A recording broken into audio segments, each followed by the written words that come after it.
एक मध्यम वर्गीय तेलुगु परिवार में जन्मी ए ललिता की शादी तब कर दी गई थी जब वो सिर्फ 15 साल की थी। 18 साल की उम्र में एक बच्ची की मां बनी। दुर्भाग्यवश इसी के 4 महीने बाद ही उनके पति का निधन हो गया। 4 महीने की श्यामला अब पूरी तरह से अपनी विधवा मां की जिम्मेदारी थी। ऐसे में विधवा को समाज से अलग जीवन जीना पड़ता था। प्रगतिशील विचारों और दृढ़ निश्चय वाली ललिता ने समाज के दबाव में न आकर अपनी पढ़ाई को आगे बढ़ाने की ठानी और इंजीनियरिंग करने का फैसला किया।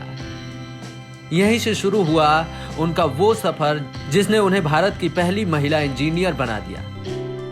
27 अगस्त 1919 में जन्मी ललिता अपने माता पिता की 5वीं संतान थी। 7 बच्चों में से इस परिवार में एक और जहां लड़कों को इंजीनियर बनने की शिक्षा दी गई, वहीं दूसरी ओर लड़कियों को बुनियादी शिक्षा तक ही सीमित रखा गया।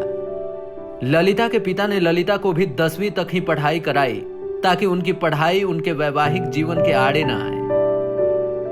ललिता की बेटी श्यामला अमेरिका में रहती है। आज भी उनके दिमाग में वो यादें ताजा हैं, कैसे उनकी मां ने अपने आगे आई हर एक चुनौती का सामना हौसले से किया। श्यामला बताती हैं, मेरी मां ने सामाजिक दबावों के आगे न झुकने की ठानी।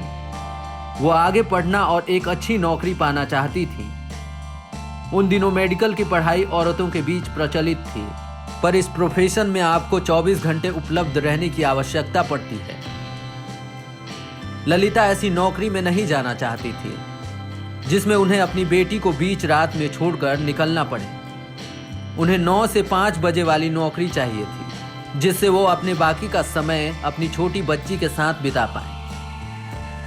अपने पिता और भाइयों की तरह ललिता ने भी इंजीनियर बनने का फैसला किया। ललिता के पिता मद्रास विश्वविद्यालय के कॉलेज ऑफ इंजीनियरिंग में इलेक्ट्रॉनिक इंजीनियरिंग के प्रोफेसर थे।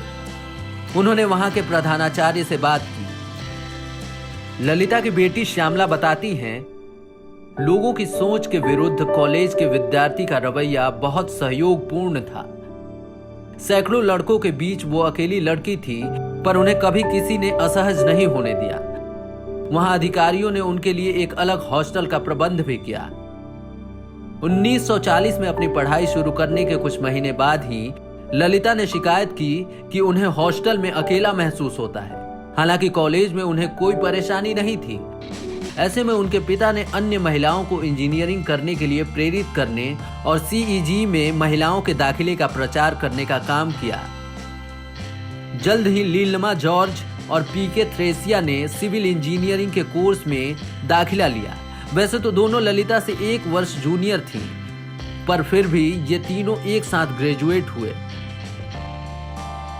दरअसल 1944 में द्वितीय विश्व युद्ध अपने चरम पर था, जिसकी वजह से इस विश्वविद्यालय ने इंजीनियरिंग कोर्स को कुछ महीनों पहले पूरा करने का निश्चय किया था।